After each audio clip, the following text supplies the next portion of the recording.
Hi friends, నమస్తే అండి. ఎలా ఉన్నారు అందరూ? హ్యాపీగా ఉండాలని కోరుకుంటూ మనం వీడియో స్టార్ట్ చేసుకుందాం. ఈరోజు అయితే కొన్ని డౌట్స్ క్లియర్ చేయబోతున్నా అండి.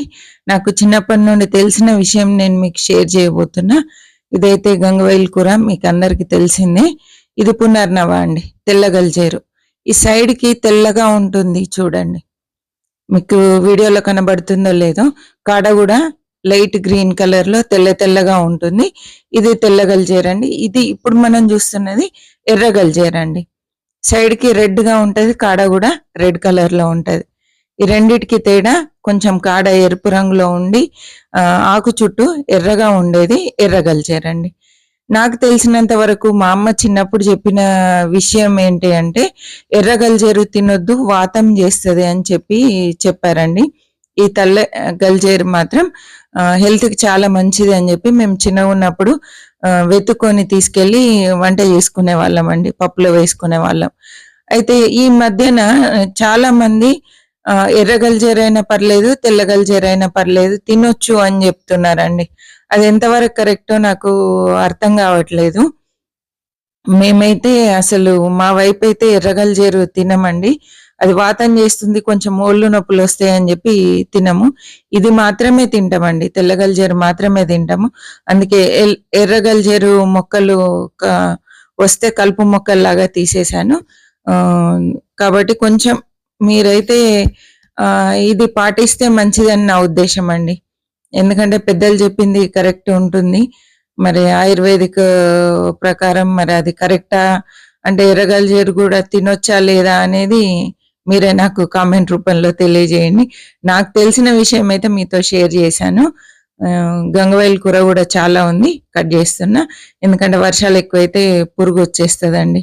కాబట్టి ఇంకా అక్కడక్కడ కుండీలలో దానంతట అదే మొలిసింది. అంటే లాస్ట్ ఇయర్ నేను సీడ్స్ వేశాను, దాన్ని బట్టి కొంత మొలకొచ్చింది. ఇందులో కూడా తెల్ల కాడల్ది, ఎర్ర కాడల్ది ఉంటది. ఇదైతే ఏదైనా తినొచ్చు, కానీ తెల్ల కాడల్ది ఇంకా హెల్త్ కి మంచిది అంటారు.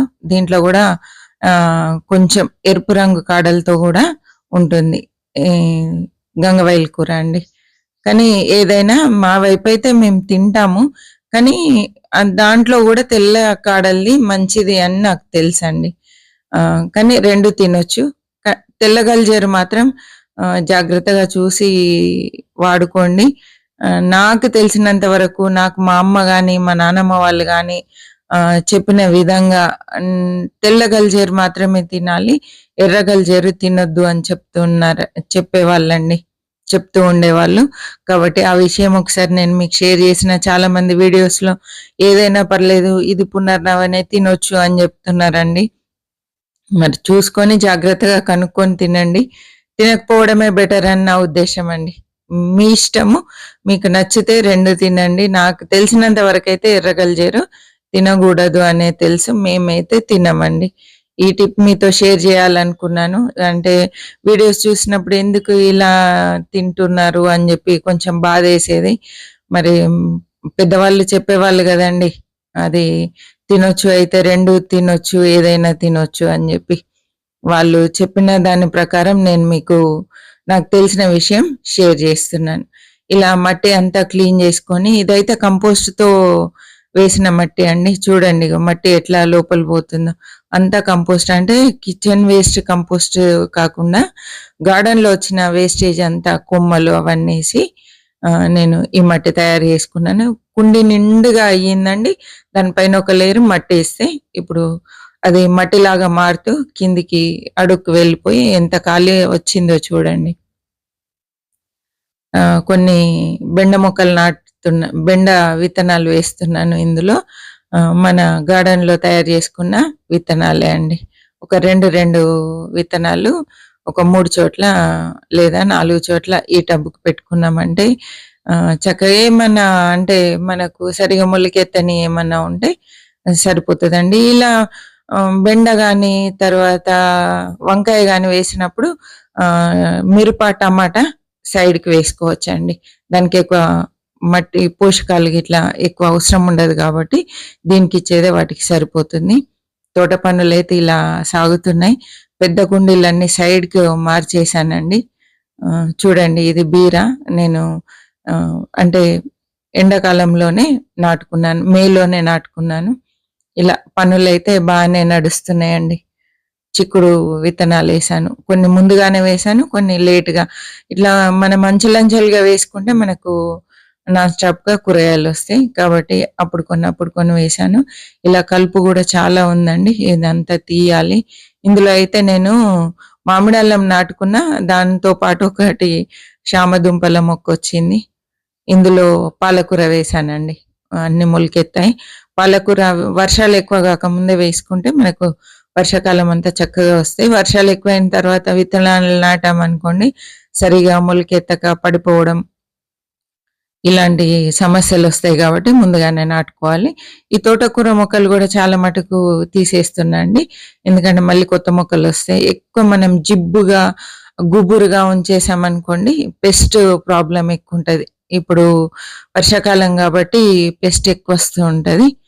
కాబట్టి గుబురుగా లేకుండా మనము అంతా క్లీన్ చేసుకొని, ఎండుటాకులు ఇట్లా పండిన ఆకులుంటే ఇవన్నీ కట్ జేసేసుకొని, మొత్తం గార్డెన్ అంతా క్లీన్ జేసుకోవాల్సుంటది. సమ్మర్‌లో ఇవి జేస్తే ఏంటంటే మొక్కలు ఎండిపోతాయి. ఎండను తట్టుకోవడం కష్టమైతది. కాబట్టి సమ్మర్‌లో ఎక్కువ ఆకులు కట్ జేయడం ఇలాంటివి చేయొద్దు. ప్రూనింగ్ చేయొద్దు. ఇప్పుడు జేశామనుకోండి చక్కగా ఈ వెదర్‌కి, ఈ వర్షానికి చక్కగా తోటలో ఉండే మొక్కలన్నీ చక్కగా తయారైతాయండి. కలుపు తీయాలి. కలుపు చాలా ఉంది. ఇందులో నేను కాకర విత్తనాలు నాటాను. మొలకెత్తాయి. మొక్కలైతే చాలా బాగా తయారయ్యాయండి. చూసారు గదా! ఇది వంకాయ మొక్క. నేనైతే కొన్ని కంపోస్ట్‌లో వచ్చినాయండి. అంటే కంపోస్ట్ మనం కుండీలలో వేస్తుంటే ఇలా వంగనారు మొలిసింది. నేనైతే వేయలేదు. అవి తెచ్చి ఈ కుండీలో నాటుబెడుతూ ఉన్నానండి. ఒక 4 ప్లేస్‌లలో నాటుకుంటే చూద్దాం ఇది ఏ వేరైటీ అయితదో నాకు కూడా తెలియదు. మొక్కలు పెరిగి కాయలొచ్చిన తర్వాతనే తెలుస్తుందండి. చూసారు గదండీ! ఇలా నడుస్తున్నాయి తోట పనులు. చక్కగా తోటయితే గ్రీన్‌గా తయారైంది. అన్నీ క్లీన్ జేసి పెట్టాను. మొత్తము కుండీలన్నీ స్టాండ్స్ పైకి పెట్టాను. ఇక్కడ ఈ రో కంప్లీట్ జేయాలి. బ్లాక్ టబ్స్ తెప్పించి రెడీగా పెట్టాను. ప్లాస్టిక్ సెంటర్ నుండి తెప్పించానండి. అవన్నీ మట్టి నింపి విత్తనాల కోసం రెడీ చేయాలి. చూసారు గదా! తోటకూర ఎంత బావుందో. ఎంత ఫ్రెష్‌గుంది జూసారా? హెల్తీ ఈ ఆకుకూరలండి.